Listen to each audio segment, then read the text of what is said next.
go for it. This is SoundNotion, the weekly podcast for new music and music news. I'm Patrick Gulo. I'm David McDonald. And I'm Sam Merciers. So, guys, is the word biopera, is that a word? I don't know. Biopera? Can we make it a word? A biopera? A biopera. Kind of like biopic. Topical biopera. I think we should, let's coin it if it's not coined. Trademark. Why would we do that? Well, you know, there's a little something coming out. I'll tell you what it is. It's a Steve Jobs opera that will premiere in Santa Fe in 2017, I believe, by the composer Mason Bates. Yep. Mason Bates, with a libretto by Mark Campbell, who's doing quite a bit.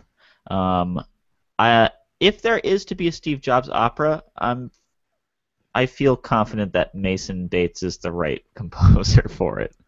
Yeah. Why do you say that? I don't follow. You don't follow? Well, he is DJ Masonic in another life. I understand that. He's very tech savvy. He's into the tech. He likes the tech. Okay. So with that background, you know, he can produce his first his opera here. I mean, I got an iPad. Commission me. I'll write an opera. Well, it just begs the question, does knowing about that kind of stuff, is being immersed in technology going to help someone write an opera about Steve Jobs? Well, I'm sure, you know, it was probably, like, he probably wanted to write an opera about Steve Jobs. Like, you can't take that away from him. I mean, I watched the Social Network movie, the Facebook movie by Aaron Sorkin, and it was pretty bad because Aaron Sorkin doesn't understand technology or Facebook. You beat me to that. I was just about to say that. He bragged that he didn't know anything about the internet, and I'm like, that's idiotic. And I'm a fan of Aaron Sorkin. Let me clear up. Sure. Well, so that's gonna set your calendars, set your timers for 2017, and you can go see that in Santa Fe. Yep, Mason Bates, first ever composer in residence for what is it, Lincoln Center, or no. What? No, what is it? No. He was like. He just finished. Many composers in residence at the Chicago Symphony. Kennedy Center. Yes, he's the first. He's the first artist in residence, composer in residence, something in something at the Kennedy Center. Yeah. Kennedy Center, yeah. The something in something at the Kennedy Center. Yeah, there we go. If you watched SoundNotion, Dave, you would know that because we talked about it. We've spoken about this. If you had listened to your own words several months ago, you would have known about this. You know how many words I say?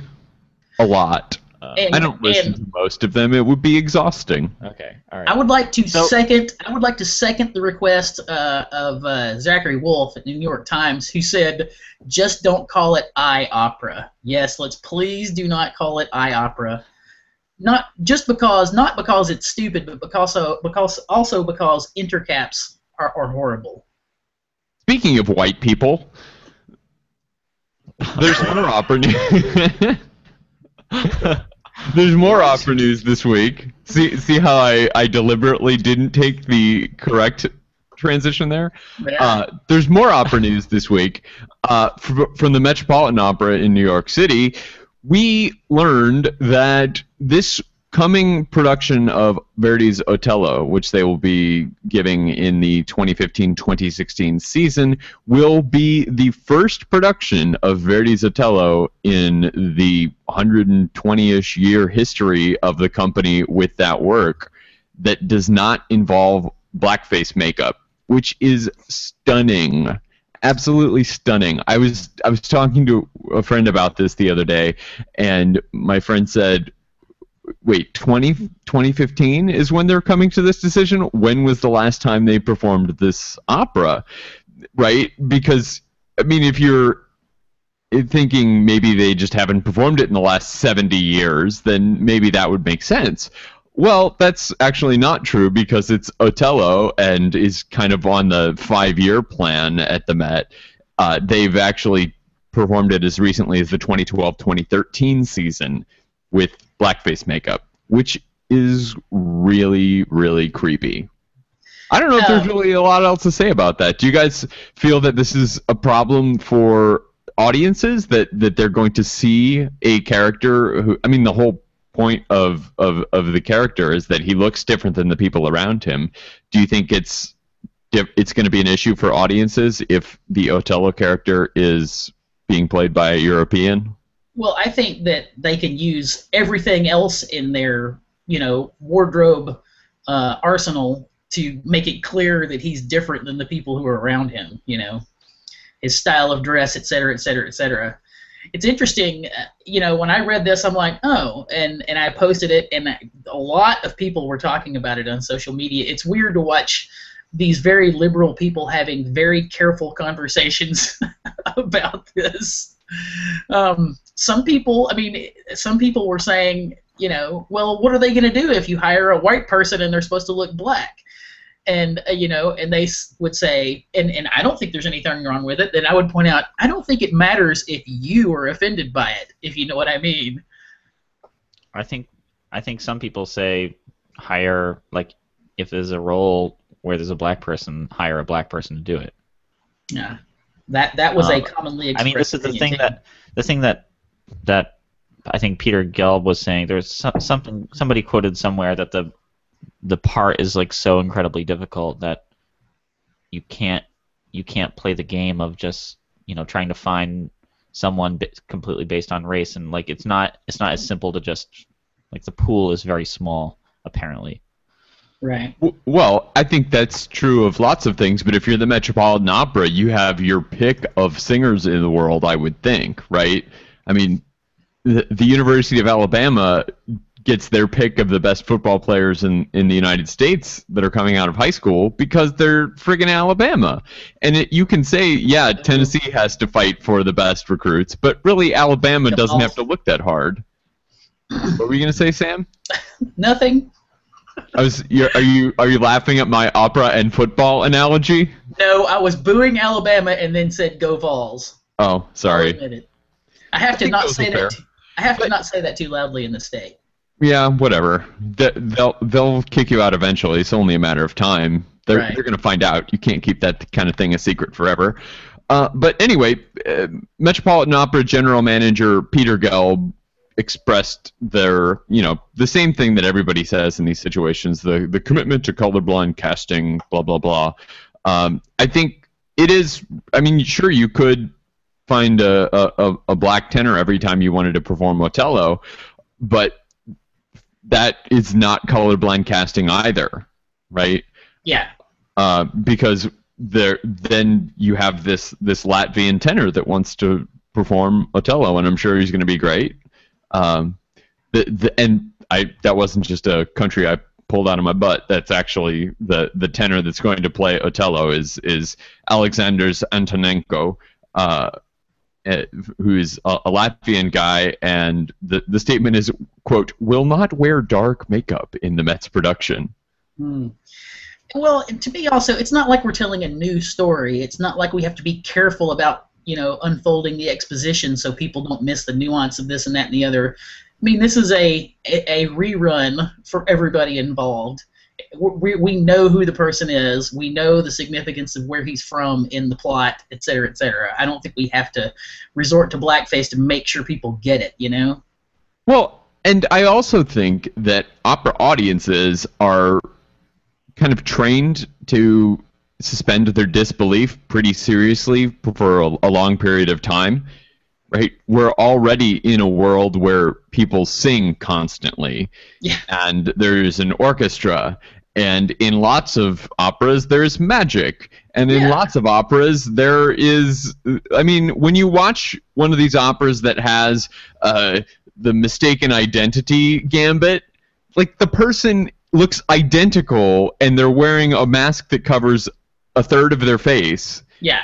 Because it's important that the audience knows that they're the same person, but the characters are dumb enough to not realize that because they're wearing a Groucho Marx mustache or something. Yes. And we do these kinds of things all the time. When you've got an opera singer who's playing a role where they have to be the most beautiful whomever. They're never the most beautiful whomever. They're opera singers. They're nerds that sat in a practice room for 20 years, and that's how they got to that point. The attractive people had better things to do than sit in a practice room for the last 20 years. And this is how everybody gets into classical music, I think. But we're already used to suspending our disbelief in that regard. I don't think it's a huge stretch for us to see a white person on stage and for the story to tell us that he's black, right? Yes. And now the trick is it going to work the other way? Are there going to be black characters who the story has to, or we just have to suspend our disbelief and assume are white?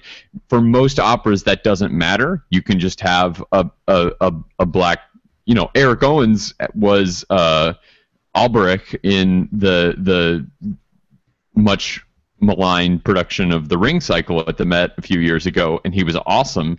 And I only mention that because I remember seeing it on the video a lot because of all of the stuff that went on with that production. But it was just a character in this opera, and it didn't really matter to the story whether he was white or black or anything else. But for something like Otello, it does. It don't matter if you're black or white. Yeah, I mean, I just sing songs about race. It was Michael Jackson. Ebony and Ivory. Michael Jackson. I just did a local performance of South Pacific, and just because the talent pool where I live, there are lots of black singers. So I doubt that the Seabees on an island in the South Pacific were as integrated as it might have looked from the audience. But I don't think that ruined the story for anybody. Right. Half the Seabees or more were black. And right. Big deal. Well, and what was the last time you saw a production of Turandot that had any Asians in it? Probably a long time ago, right? Or you go to see like a Gilbert and Sullivan thing, and they've got super racist Asian names for all the Asian characters, and they're white people. Mm-hmm. Ping Pang and Pong are white people. Anytime. So anyway, this will be an interesting thing, and I'm glad to see that they're doing this. It does seem like it should have happened 70 or 80 years ago, but congratulations, welcome to 1934. And speaking of getting with the times at the Met, they have started a Roku channel to complement what their app. They have like an iPad app or something. Gleep glorp. Yeah. Bloop blop. That's the sound that the computer machines make to me. Right. Because I'm 80 years old and enjoy the Metropolitan Opera. That's right. Or you watch CSI. Well, you gotta watch something when they're showing a CSI that I've seen 8 times already. Well, whenever they open up a window, it's like ew, or like there's little beep boops that go on. Well, hey, based CSI on Cyber. Yeah. Is that started yet? Because there is. I think it's already ended. Oh, really? It was widely panned. Ah. But anyway, the point is, it's pretty cool that the Met has a Roku channel. Roku, for those, by the way, we should say that may not be familiar with Roku, is a set-top box, computer box thing, like an Apple TV or an Amazon Fire TV or a Chromecast, that sort of thing. And there's a box and there's a stick, and you can do whatever. You can watch your Netflixes and your Amazons and your stick and yeah.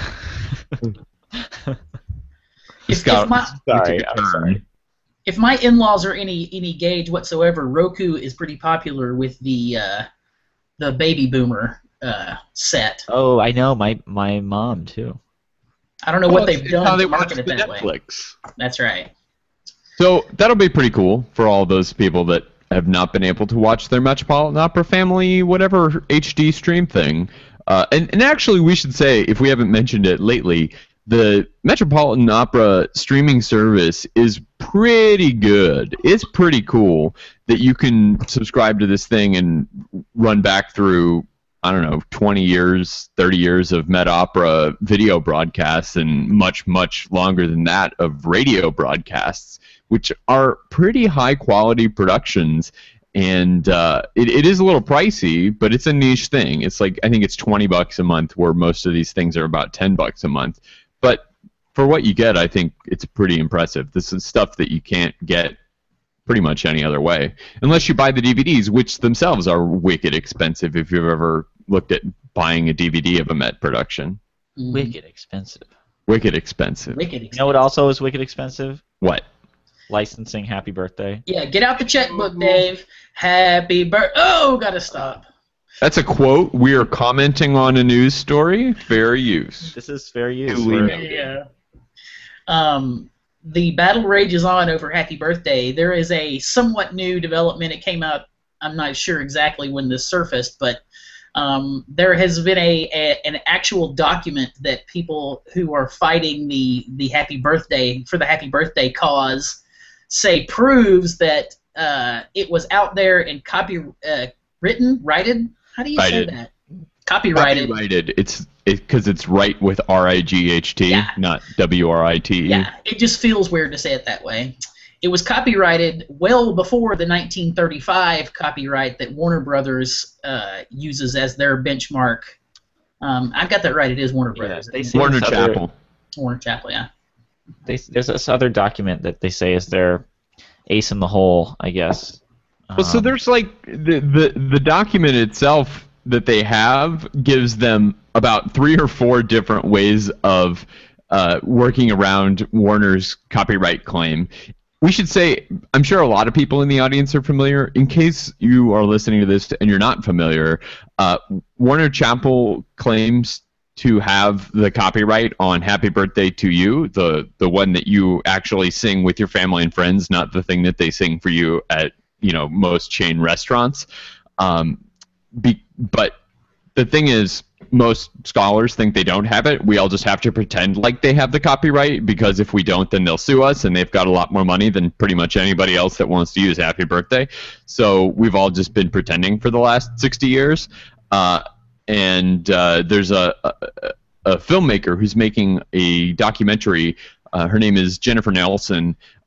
That's called Happy Birthday, that is about the song Happy Birthday to You, and she wants to use it a bunch, and she had to license the song for $1,500, and so she is suing. And if she wins, there's a chance that Warner's going to have to pay back probably millions of dollars in licensing fees that they've charged people incorrectly for the use of Happy Birthday. Worst case scenario for the plaintiff in this suit is that the song will have gone into the public domain like 8 years ago or something like that. But it probably has been in the public domain much longer, because of course it was originally written in like the late 1800s. Yeah. So By a kindergarten teacher. yes, Mildred and Patty Hill, the Hill That's right. sisters.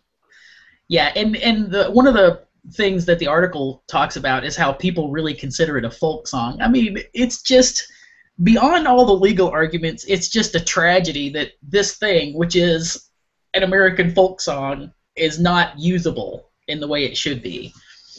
And they point out something that I'd never thought about, but it's pretty hilarious when they talk about live television broadcasts, where they're saying it's so-and-so's birthday and blah, blah, blah, and the spontaneous happy birthday will kick up, and like one of the producers will be like, running out with a squirt gun. Stop it. We don't have the money for this. Yeah. There's a funny Sports Night clip about Happy Birthday, where they actually were going to use it on the show or something, and This is the That's show of not- Aaron Sorkin references. Yeah. Sports Night, by the way, a half-hour sitcom from the late 90s, written by Aaron Sorkin. Available on Netflix. Yes. Anyway, so this will be really interesting to see how it turns out. I really, really hope that it goes the right way. I think, as we all agree, is the right way for it to have been in the public domain basically for a long time, because, like we said, it's from 1890, and there's no reason that it should be under copyright by anybody. But anyway, there's some really interesting reasoning that's going into this case, and we will keep you apprised on the situation. Further bulletins as events warrant. Yes. So if you're looking to discover some new music, we all know what opinions are. Everybody has them. But Leonard Slotkin has a piece out. It was middle of July, but I just ran across it. His pick for the top 10 forgotten American pieces. So it includes works by Donald Erb, who is a very acerbic, misogynistic person in person. I experienced him, and it was unbelievable, just for the record, the things he said in front of women in this masterclass. Jacob Druckmann, William Schumann. Who? Donald Erb. Oh, and he's okay. He's one of the selections. Walter Piston, who I'm a fan of, actually. He's got some nice clarinet pieces. He really knew how to write for that instrument. Carl Ruggles, George Crumb. That picture of George Crumb in the piece is perfect, too. Roger Sessions, who I'm glad Roger Sessions is in there, because anytime I want to pick a composer that students probably haven't heard anything by him who is an American, I will bring up Roger Sessions. Alan Hovhaness, who a lot of people aren't familiar with him. He wrote some really beautiful pieces. George, did we decide how this is pronounced? It's Rockberg. Rockberg. And Morton Gould, I'm glad he got in there. Yeah. So anyway. This is a really good collection of Americans, I agree. I'm not moved that this is somebody else's opinion. I mean it's Leonard Slotkin, but it's just a person's opinion of what are some cool things. But it's good that these American composers who we don't talk about enough are getting some attention. Yeah, absolutely. I mean, I'm always looking for ways to discover stuff and help start the filtering process a little bit, so I don't have to do as much of it myself, and that's what I consider this. A good beginning filter of pieces to find that you might enjoy. There was a great, I think it was Jennifer Jolly who wrote a post a few years ago on New Music Box about a lesson that she had with Augusta Reed Thomas, and Augusta Reed Thomas makes these notes, these little slips of paper note things to give to people in lessons with her, and she made this list of composers for, I'm pretty sure it was Jennifer Jolly, to go listen to, and she posted these notes on the article, and next to this list of composers' names, it said, listen to 20 works by each of these composers. And the point was, listening to just one work could give you a bad idea, an incomplete idea of the kind of music that a person writes, but if you listen to 20 works, then you'll really have an appreciation for what their sound is. And so what I would like to do is stop time for a little while and then just sit down and listen to 20 works by each of these composers, and then make my students do that. That sounds like a good idea, actually. Hey, see, I'm just giving assignments to Sam's composition students. That's what we do here on SoundNotion. Absolutely. That's what we do. And lastly, but certainly not leastly, friend of the show, Anthony Dubar, his long gestating project, the Liaisons Project, which is Sondheim works reworked by different piano players.